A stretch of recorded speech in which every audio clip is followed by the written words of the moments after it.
से दिल्ली से विधानसभा सत्र शुरू होगा और ये सेशन बेहद खास होने वाला है क्योंकि पहली बार आम आदमी पार्टी प्रतिपक्ष में है और 27 साल बाद बीजेपी सत्तासीन है। दोनों पार्टियों ने कल के लिए अपनी अपनी रणनीति बना ली है। सत्र कैसा होगा उसको लेकर भी अभी कई तरीके के सवाल है। इसको ऐसे जरा समझिए कि आम आदमी पार्टी ने आतिशी को प्रतिपक्ष का नेता बना दिया है। दिल्ली की पूर्व सीएम आतिशी अब प्रतिपक्ष की भूमिका में होंगी।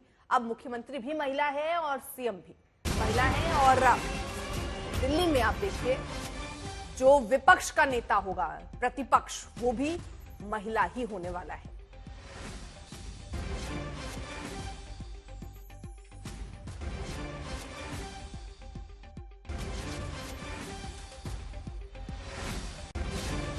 तो बीजेपी अब सत्ता में बैठ चुकी है। आतिशी जो कि पूर्व मुख्यमंत्री हैं वो अब नेता प्रतिपक्ष हैं और अब दो महिलाएं यहां पर एक प्रतिपक्ष की भूमिका निभाएंगी और एक मुख्यमंत्री की भूमिका में आसीन है। और कल ही आपको बता दें बीजेपी की जो रणनीति है कैग रिपोर्ट सामने रखने की है, वही कैग रिपोर्ट जो सबसे ज्यादा चर्चा में रही है।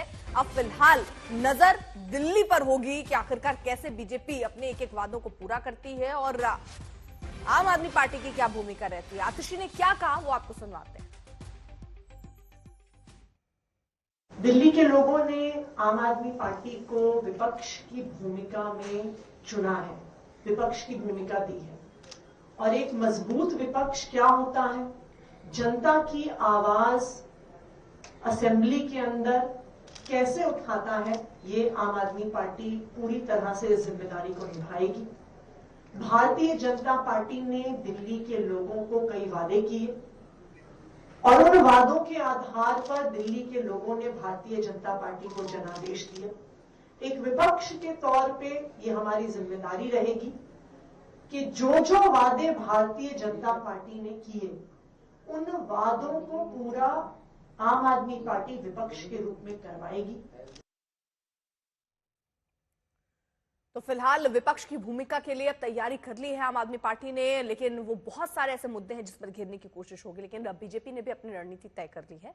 बीजेपी अब इस सरकार जो पिछली सरकार थी उसको किसी तरह छोड़ने के मूड में नहीं है। कैग रिपोर्ट सबसे पहले जारी की जाएगी, उसके बाद जो भी भ्रष्टाचार हुए हैं उन सबकी फाइल खोलने के बाद भी बीजेपी की तरफ से कह दी गई। यमुना भी राजनीति के केंद्र में रहा है, पॉल्यूशन राजनीति के केंद्र में रहा है। ये दो ऐसे प्रमुख मुद्दे हैं जिस पर आम आदमी पार्टी से सवाल पूछे गए और सत्ता से भी वो बाहर हुए। और ऐसे में बीजेपी जब सत्ता में आसीन हुई है तो ये दो चुनौतियां बीजेपी के सामने हैं और इन्हीं चुनौतियों पर सवाल अब आम आदमी पार्टी बीजेपी से पूछेगी।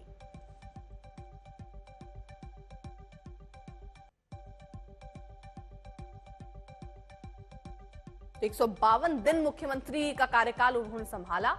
शीला दीक्षित ऐसी थी जिन्होंने 15 साल जो है मुख्यमंत्री की भूमिका निभाई, लेकिन उससे पहले आप ले लीजिए सुषमा स्वराज जब महिला मुख्यमंत्री थी, उनका कार्यकाल भी करीब 3.5 महीने रहा। उसके बाद आतिशी, उनका भी कार्यकाल 152 दिन रहा।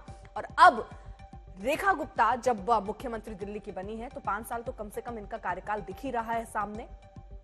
नेता प्रतिपक्ष की भूमिका भी अब आतिशी निभाती हुई नजर आएंगी। ये दांव आम आदमी पार्टी ने चला है।